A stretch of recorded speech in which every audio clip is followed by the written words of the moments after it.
नमस्कार दोस्तों, आज हम हरियाणा में राष्ट्रीय उद्यान और वन्य जीव अभ्यारण्य की बात करते हैं। सबसे पहले राष्ट्रीय उद्यान की बात करते हैं। राष्ट्रीय उद्यान हरियाणा में दो ही राष्ट्रीय उद्यान है, एक तो कलेसर है, एक सुल्तानपुर राष्ट्रीय उद्यान है। एक तो कलेसर है, एक सुल्तानपुर राष्ट्रीय उद्यान। ये दो है। पहले कलेसर की बात करते हैं, उसके बाद सुल्तानपुर की बात करेंगे। यह यमुनानगर में है। जो कलेसर राष्ट्रीय उद्यान है यह यमुनानगर में है और यह जो जंगली लाल मुर्गों के लिए प्रसिद्ध है। जंगली लाल मुर्गों के लिए प्रसिद्ध है। जंगली लाल और लगा दिया, ठीक है। जंगली लाल मुर्गों के लिए प्रसिद्ध है ये, और यह यमुनानगर में है। और 2003 में इसको राष्ट्रीय पार्क का दर्जा दे दिया। राष्ट्रीय पार्क का दर्जा, ठीक है। 2003 में राष्ट्रीय पार्क का दर्जा दिया है। जंगली मुर्गों के लिए, यह लाल मुर्गों के लिए प्रसिद्ध है। यमुनानगर में है ये कलेसर राष्ट्रीय उद्यान। एक बात और करें कलेसर की, तो जो हरियाणा में यमुना नदी है, यमुना नदी, यह हरियाणा में कलेसर राष्ट्रीय उद्यान के पास से गुजरती है, हरियाणा में प्रवेश करती है ये, ठीक है। उसके बाद सुल्तानपुर की बात करते हैं। हरियाणा में दो ही राष्ट्रीय उद्यान है ये।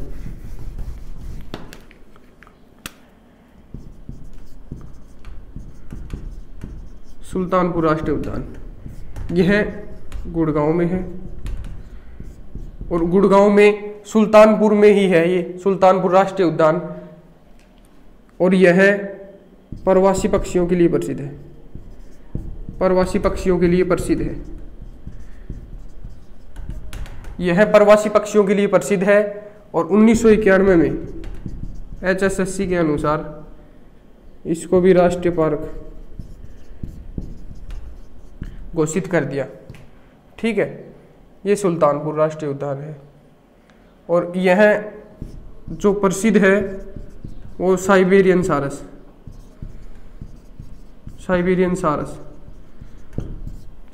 सारस के लिए प्रसिद्ध है यह। और यहाँ पर पक्षी है वो प्रतिवर्ष है, यह सैकड़ों पक्षी प्रवास करते हैं सुल्तानपुर में, सुल्तानपुर राष्ट्रीय उद्यान में, ठीक है। उसके बाद हम बात करें, एक बात और इसमें, सुल्तानपुर राष्ट्रीय उद्यान का दूसरा नाम सलीम अली पक्षी विहार। सुल्तानपुर का दूसरा नाम सलीम अली पक्षी विहार भी है। उसके बाद हम वन्य जीव अभ्यारण्य की बात करें।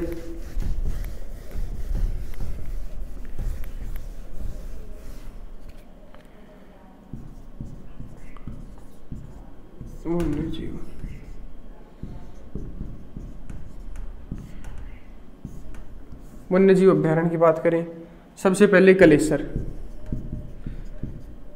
वन्य जीव अभ्यारण्य, यह यमुनानगर में रहेगा, यमुनानगर में, ठीक है। यह यमुनानगर में रहेगा और यह प्रसिद्ध रहेगा भौंकने वाले हिरण। यह प्रसिद्ध रहेगा भौंकने वाले हिरण के लिए, ठीक है। और यह, इसकी जो स्थापना है वह और देख लो, वह 2000 में हुई थी। इसकी जो स्थापना है यह 2000 में हुई थी, ठीक है। इसकी स्थापना 2000 में हुई थी। भौंकने वाले हिरण के लिए प्रसिद्ध है, यह यमुनानगर में है। उसके बाद वीर शिकारगढ़, एक बात है, वीर शिकारगढ़ वन्य जीव अभ्यारण्य, शिकारगढ़, यह रहेगा पंचकुला में। वीर शिकारगढ़ पंचकुला में रहेगा और यह 1975 में रहेगा। इसकी जो स्थापना हुई थी यह 1975 में हुई थी, वीर शिकारगढ़ की। उसके बाद एक खोल ही रेतान,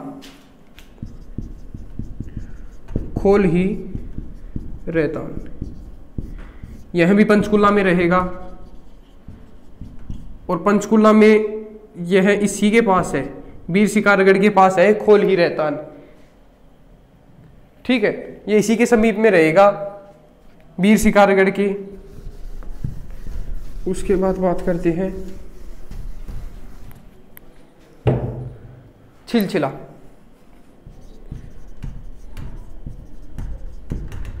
छिलछिला वन्य जीव अभ्यारण्य, यह कुरुक्षेत्र में रहेगा,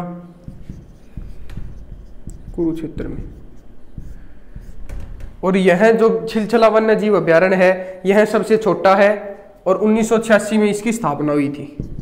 जो 1986 में तो इसकी स्थापना हुई थी छिलछिला की वन्य जीव अभ्यारण्य की, और यह सबसे छोटा है, सबसे छोटा है वन्य जीव अभ्यारण्य।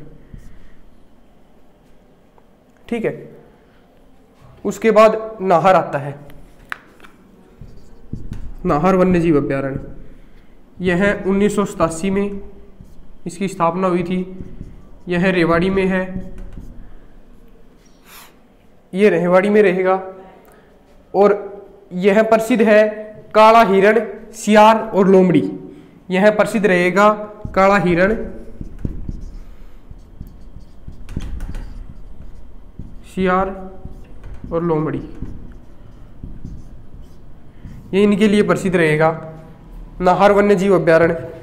उसके बाद अब्बू शाह वन्य जीव अभ्यारण्य, उसके बाद रहेगा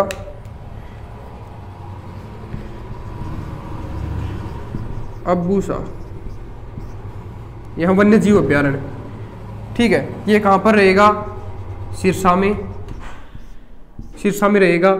यह सबसे बड़ा है, बड़ा है यह वन्य जीव अभ्यारण्य सबसे बड़ा है, अब्बू शाह वन्य जीव अभ्यारण्य। और इसकी जो स्थापना हुई थी यह 1987 में हुई थी, इसकी स्थापना 1987 में हुई थी।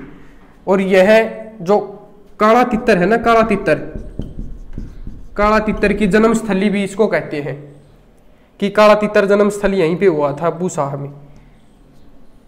ठीक है, उसके बाद आते हैं भिंडावास में।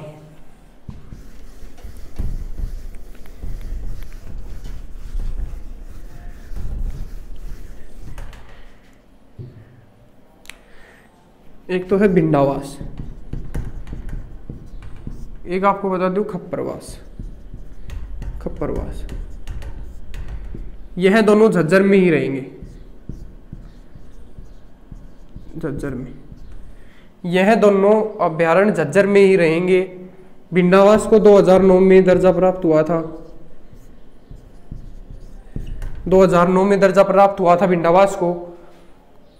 और यहाँ पर 250 प्रजाति पाई जाती है पक्षियों की, जो भिंडावास में 250 प्रजातियां पाई जाती हैं पक्षियों की। यहाँ 250 प्रजातियां पाई जाती है पक्षियों की भिंडावास में।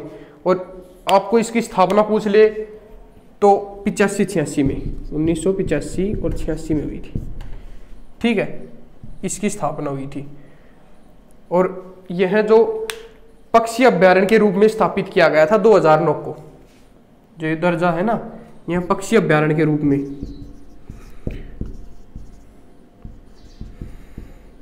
अभ्यारण्य के रूप में दर्जा मिला था 2009 को। ठीक है, उसके बाद खप्परवास की बात करें, 1987 में इसकी स्थापना हुई थी। जो खप्परवास की 1987 में स्थापना। और यह भिंडावास जो है ना, यह 1.5 किलोमीटर, इनमें इतना ही फासला है, 1.5 किलोमीटर का, दोनों में, दोनों अभ्यारण्यों के बीच में 1.5 किलोमीटर का ही फासला है। और 1991 में इसको मान्यता प्राप्त हो गई थी। जो खप्परवास है इसको 1991 में मान्यता प्राप्त हो गई थी। ठीक है, खप्परवास को। उसके बाद बात करें तो सरस्वती वन्य जीव अभ्यारण्य, सरस्वती, यह कैथल में है। सरस्वती वन्य जीव अभ्यारण्य कहां पर है? कैथल में। और यह 2007 में, इसकी जो स्थापना हुई थी 2007 में सरस्वती वन्य जीव अभ्यारण्य की। और इसके बाद एक बीरबारा वन्य जीव अभ्यारण्य है, बीरबारा वन्य जीव अभ्यारण्य, वन्य जीव अभ्यारण्य, यह जींद में रहेगा, जींद में। और इसकी भी स्थापना याद रखने के लिए 2007 ही रहेगी। ये जो बीरबारा है ना, इसकी भी स्थापना 2007 में रहेगी। और हमारा जो वन्य जीव अभ्यारण्य और राष्ट्रीय उद्यान है वह टॉपिक कंप्लीट होता है।